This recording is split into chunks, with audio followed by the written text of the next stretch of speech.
I'm Grant Oliphant. This is We Can Be.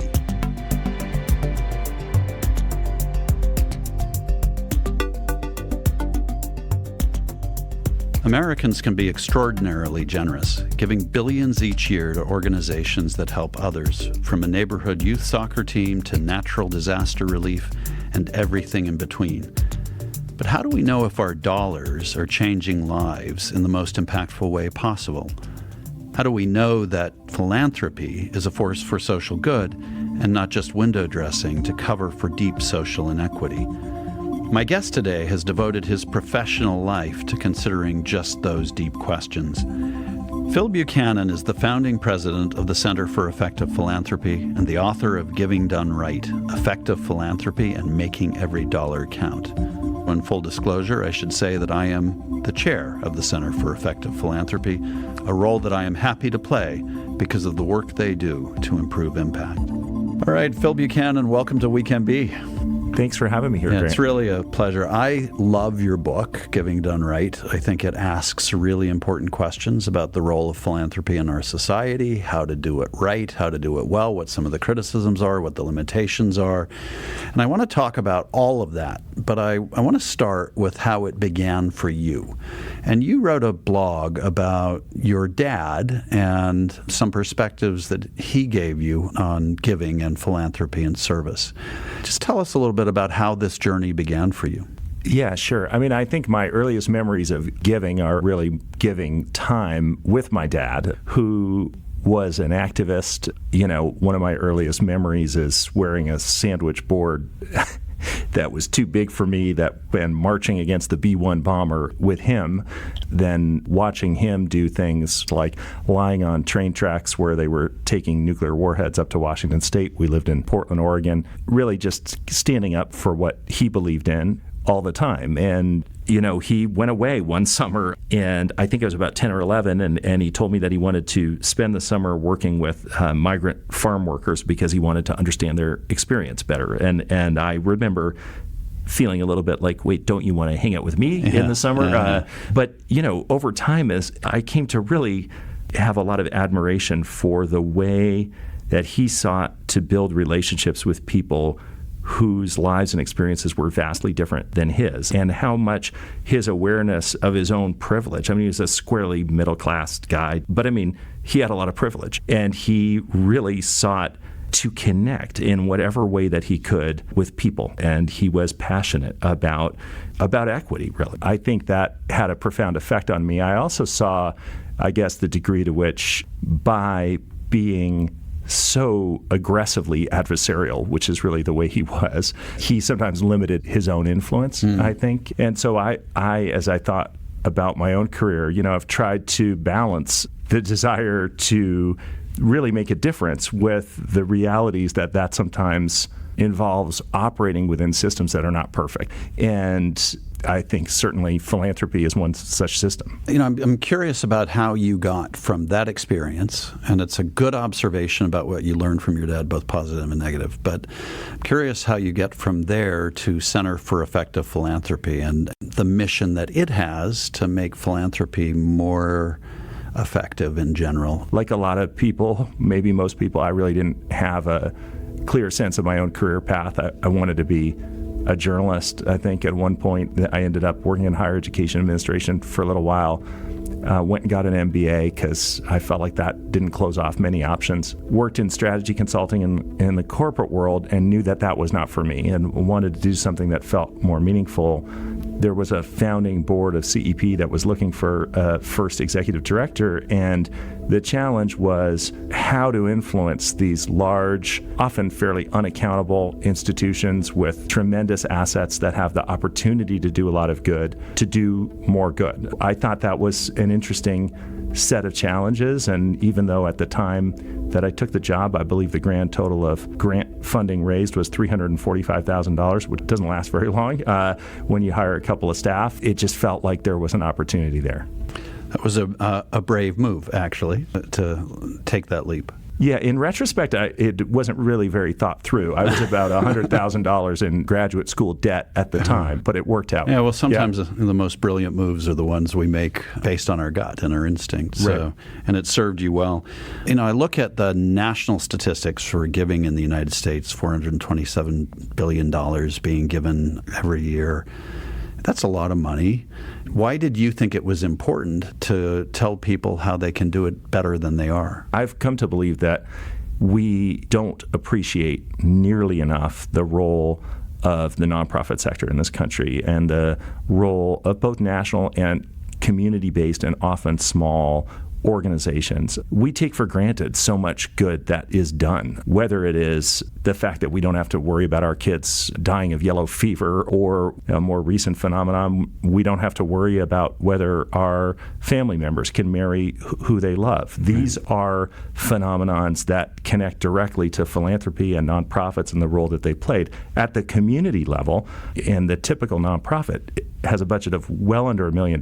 And these are organizations with a handful of staff, often helping folks who are not being served by government or business. And in this moment, often helping folks who are not just being neglected by the current federal government, but being targeted, that they are in the breach between the most marginalized folks and a government that doesn't care about them and in some cases actively is working to hurt them. So I think sometimes we undervalue the role of nonprofits in pushing against the other sectors. What do you think that society gets wrong about the nonprofit sector? Pretty much everything. I mean, in the sense that, like, you hear so often this notion that nonprofits should operate like business. And I never know what that means. Is that like Google or the corner dry cleaner or Volkswagen when they were cheating on emissions tests? Or Wall Street pre-2007. Exactly. But I think what people mean is effectively, as if nonprofits aren't effective. So that leads to all kinds of messed up behaviors in which we don't adequately fund nonprofits. We don't support the idea that nonprofit staff should be paid a decent wage. We give small and restricted grants because we don't trust organizations to allocate money wisely. We paternalize and condescend to nonprofits rather than recognizing that if you are someone like the folks that I write about in the book, Greg Cruteau in Lowell, Massachusetts, who runs an organization that works with the most gang-involved young people to get them out of gang life, which involves talking to them at funerals, at hospital bedsides, in jail when no one else is visiting them, and then getting them employed in a mattress recycling facility and then a wood shop that makes cutting boards and sells them to Whole Foods and provides them support in getting their GED, $6 million budget. His job, Greg's job, is every bit as hard as running an equivalent sized business, and then all kinds of much, much harder. He is both a spiritual advisor and a mediator and a policy advocate. I think when we don't support leaders like him, the work suffers. And so a big part of what I try to do in Giving Done Right is to help donors recognize and have the humility to learn about the real story of organizations like the ones I described. I think it's such a great example. It also invites a little scrutiny when we think about this from the perspective of some of those who criticize philanthropy and criticize giving and criticize the nonprofit sector. They look at a story like that and they say, okay, fine. The examples cited in your book are wonderful examples of people attending to a broken world, but not necessarily trying to fix the systems that lead to that brokenness in the first place. Is that a fair criticism of the nonprofit sector? Oh, sometimes I think it is. And I think we have to seek to eradicate problems upstream wherever we can. And the reality is philanthropy has helped to do that in instances like polio, for example. It is important to work both to address root causes where you can and to also recognize that no matter how much work you do there will be immediate suffering and challenges that you need to also work to address. I don't think either form of philanthropy is morally superior to the other. They're both really important. And by the way, Greg would agree. I mean, part of what they're doing is working on things like expungement of criminal records for juveniles and, advocacy at the policy level, as well as, connecting up with others working on these issues across the country. I get a little bit skeptical about this sort of jargon-laden talk of disruption and magic bullets or blowing up the system that doesn't really consider, well, then what? I just read yet another article today in Forbes about how, philanthropy is broken and hasn't accomplished anything. And this is not true, and it's not helpful to improvement. When someone like Anand Giridharadas, who wrote Winners Take All, the elite charade of changing the world, goes on MSNBC and says nonprofits are a big part of a rigged system, how a rigged system gets rigged, I think that's not helpful. Rich people are playing a double game. On one hand, there's no question they're giving away more money than has ever been given away in history. But I argue in this book that we also have one of the more predatory elites in history, despite that philanthropy, despite that desire to change the world. There's this idea that has taken hold in our time, which is the idea of the win-win. A win-win is the idea that essentially the winners can profit while helping other people. They can do well by doing good.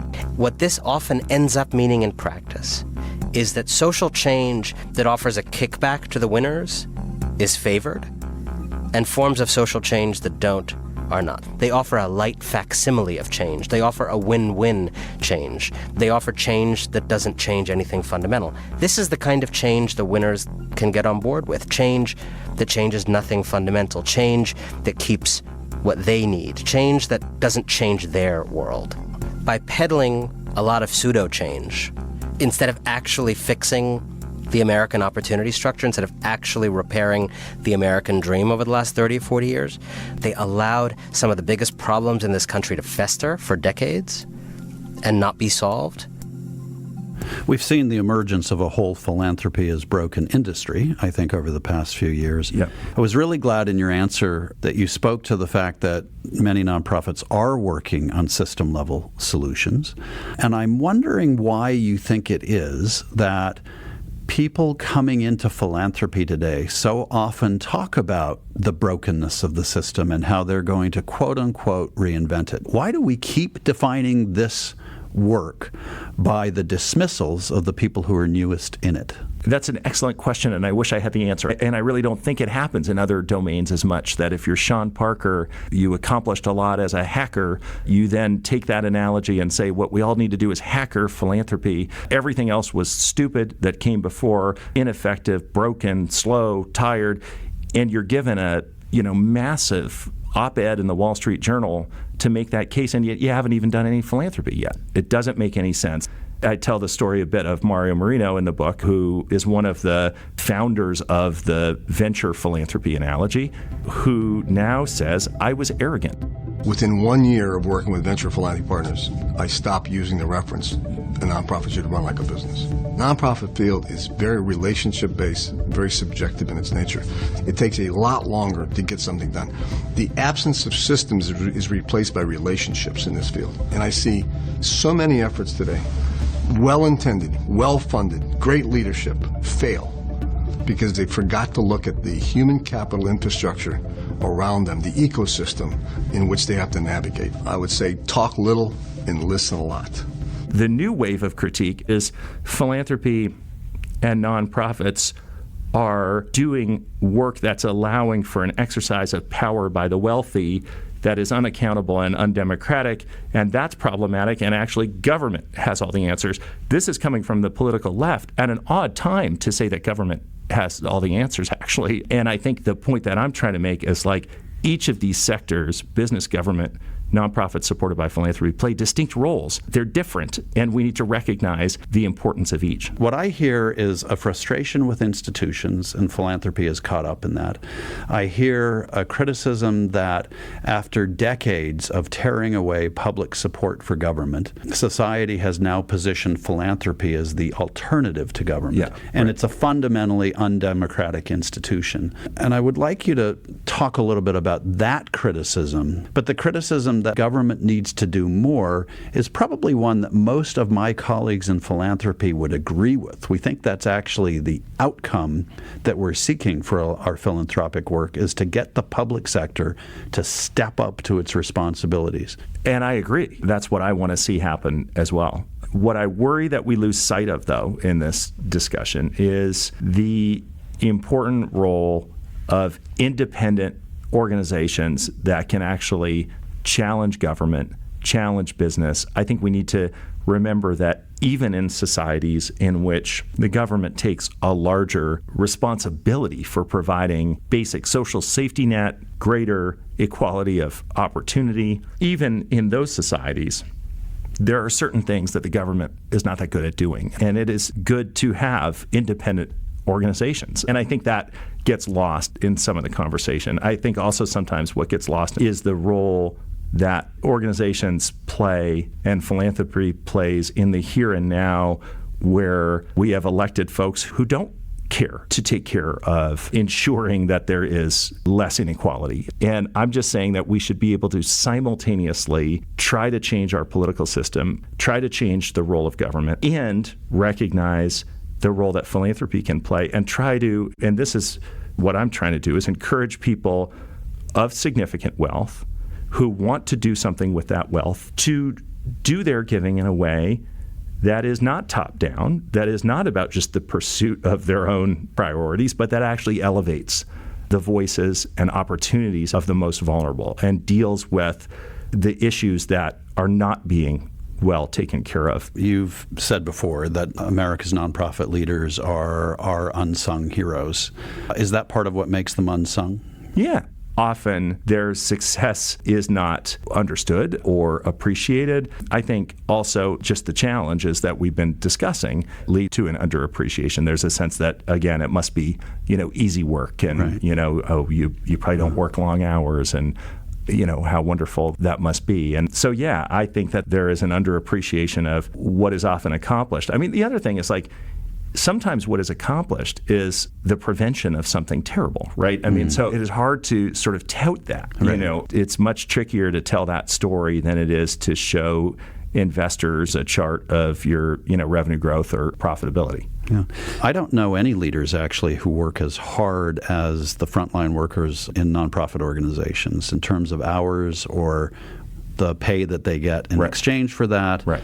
One of the criticisms that I think folks that you're describing bring to philanthropy is the thorny problem of capitalism, that the system itself is rigged in a way that is constantly disadvantaging workers and vulnerable populations, that it continues to worsen inequality, that it not philanthropy, capitalism, and that the system we're operating in allows philanthropy, therefore, to be used as kind of a fig leaf to cover up those sins. Here's Anand Girdadas on MSNBC.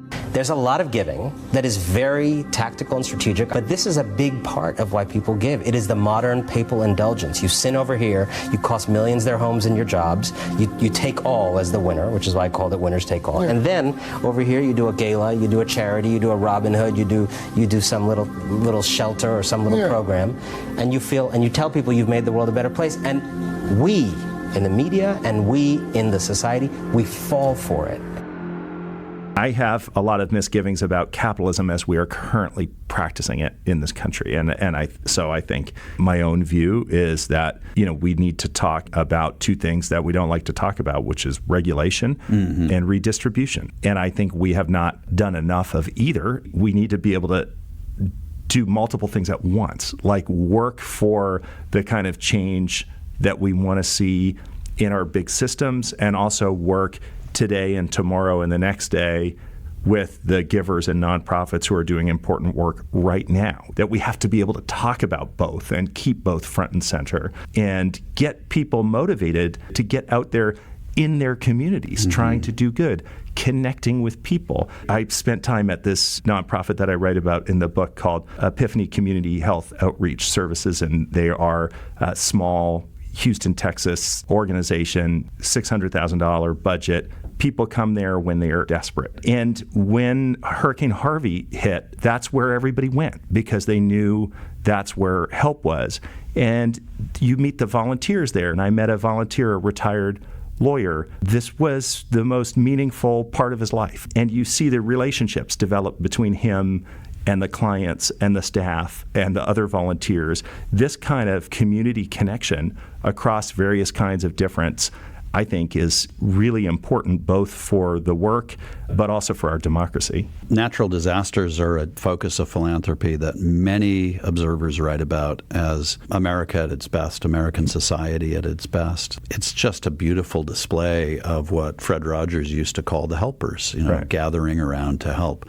And yet, you also observe in your writing that it's an amazing opportunity to go wrong from a philanthropy standpoint, in part because of the very emotion that drives us to give in the first place. Can you talk a little bit about that? There's a tendency to, first of all, which is very hard to counteract, respond to, whatever is in the media the most, right? And so we can look at the response to a natural disaster in East Africa and the sort of woeful lack of philanthropic outpouring relative to the fire at Notre Dame. So you have to, I think, challenge yourself as a donor to sort of be aware and not just respond to whatever is getting the most attention. I think that the tendency to help also leads people to provide things that are not needed. I talk about in Houston after Harvey, somebody told me the story of, going through bins that included like a pair of stiletto heels that had been donated, posted. Because that's always extremely useful. Yeah, exactly. And then, of course, not paying attention to the long-term need for rebuilding, So I think one of the reasons why donors fall into the traps you've just described is it feels good. There's an immediate emotional gratification. You feel like you've done something, and that can be a beautiful thing, and I think we want to support that. You have talked about, though, how giving done right can evoke joy. Yeah, I mean, it's funny because there's always this head or the heart kind of like false dichotomy, right? And I have come to believe that it is usually the heart that compels people to use their head, right? And so I think for most of the folks that I've spoken to who are interested in what the Center for Effective Philanthropy does, the joy for them comes in the realization that they have actually made a difference. The other part of it is that really effective giving is dependent on strong relationships between funders and recipients, across funders, and out of those relationships there is much joy as people get to understand each other and get the satisfaction that comes from working together over the long haul. I think one of the perils that I've seen in one trend in a certain type of philanthropy, largely coming out of Silicon Valley, is that it transforms it into a technocratic exercise. And there's an emphasis on effectiveness, and it leads to kind of absurd extremes where you have very wealthy philanthropists saying that the best use for their money would be to invest in space travel so that they can help humanity get off planet Earth when we destroy it. Right. Or that the greatest use of philanthropy would be to avert the coming AI apocalypse because that will save the largest number of theoretical human lives. Right. And that is a better use of philanthropy in their mind than helping hungry people today. Right.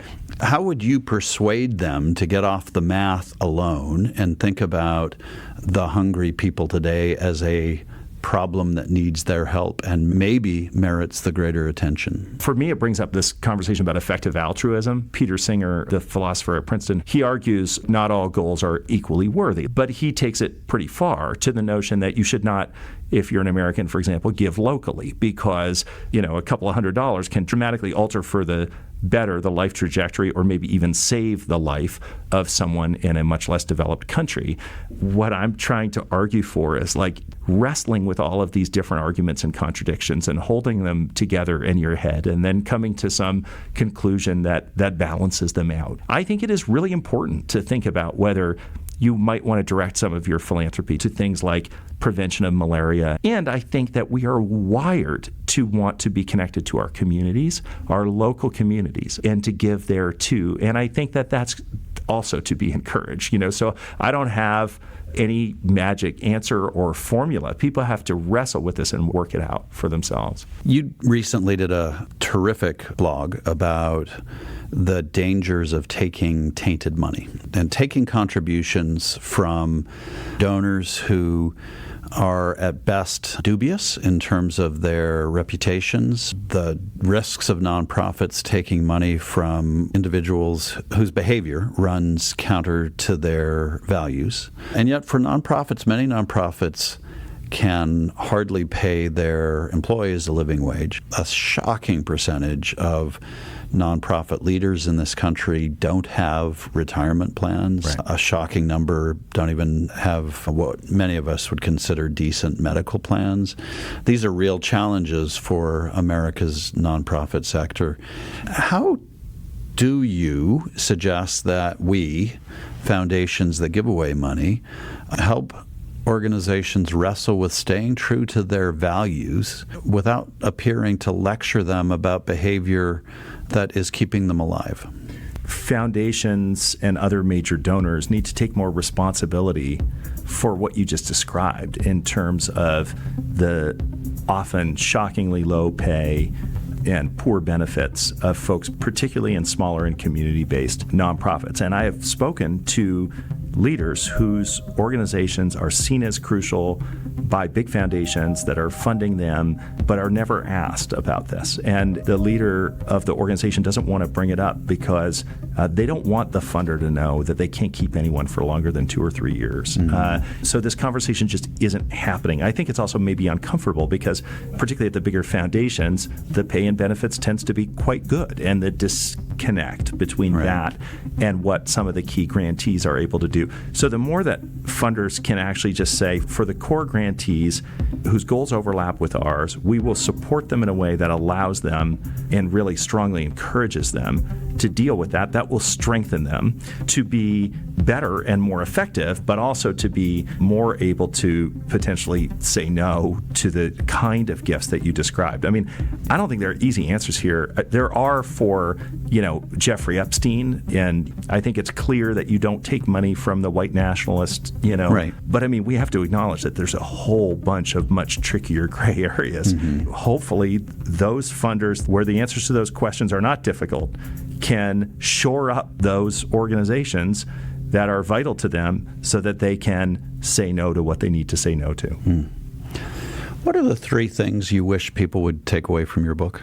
This, by the way, is not meant for anybody listening to be an excuse not to buy the book, because the book is fabulous, and it really offers amazing examples of how America's social sector is doing its work and doing it well, and ways it can get better. But what are 3 things that you hope we'll all walk away with? Thanks, Grant. I think that philanthropy is uniquely hard, and therefore that you need to approach it with a certain kind of deep humility. That second one would be that it is possible to do it well. And when you do it well, you can really see amazing results. And the third one would be that each of our sectors in our country isn't what it needs to be. Business isn't, government isn't, the nonprofit sector isn't, but they all need each other. They all do something different and distinct. Boundary blurring among the sectors is not actually helpful. We need to be clear on the different roles of these sectors, and that the one that we have undervalued the most is the nonprofit sector. You said at the beginning, when you were reflecting on your dad, that one of the things that you observed is that he was a bit more of a fighter. But you're kind of a fighter. It's clear that he passed along his social conscience to you. How are you passing it along to your daughters? Trying to do my best. My dad's name was Rupert, and everybody called him Roop. And our daughters are often invoking him even though they've never met him. Like they'll see something that they think is outrageous and, they'll say it's their inner Roop, who's really outraged about it. I mean, I think they're 14 and 18 now, but, when they were younger, trying to make sure that they get out of the particular suburban bubble that they were in. One thing that I can't really say that it was my idea, it was her idea, but one thing that has been just profound for my 14-year-old is for the last year or so, she's been volunteering at a nonprofit assisted living facility, spending time with the people there. And, it's actually been a really interesting reminder to me of just the incredible effect that giving in that way can have on someone and on a young person, the way it's opened her eyes to the different experiences of these folks and the challenges some of them are experiencing, some of whom are, in very, very poor health. And then lots of dinner time conversation. I'm going to let that be the last word, except for this one, which is the name of this program is We Can Be. It's an incomplete sentence. How would you end that sentence? We can be what? We can be so much more generous and effective in our generosity in a way that creates much more equity. Fantastic. Phil Buchanan, thanks so much for being with me. Thanks for having me, Grant. I love what Phil shared about his father. His dad helped him form his sense of what it means to give effectively, to take the time to get to know those to whom we're giving. Because if we don't, we risk alienating them, making the chasms that divide us even wider. We also risk losing the opportunity to learn from them, which, for givers, should be philanthropy's first and real benefit. Americans have good hearts. The $427 million given away last year is just one measure of that. And with careful thought for where those dollars are going, we can nudge society toward a more just future. But only if we start from a place of appreciation for the difficult and powerful work this nation's nonprofits do and the invaluable service they provide our society. Phil reminds us to value our philanthropy even as we demand more from it.